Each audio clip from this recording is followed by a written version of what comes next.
Nabengama solo mwana nzambe. Soki otiki ngai lelo nzambe, ngai mwana na yo nakosambwa.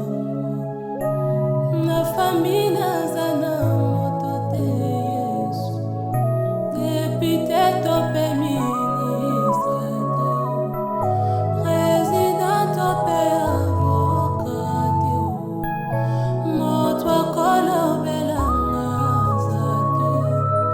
Soki otiki ngai lelo nzambe, nani oyo akosunga ngai? Soki otiki nga na kuba, obeli yo papa, obeli yo papa,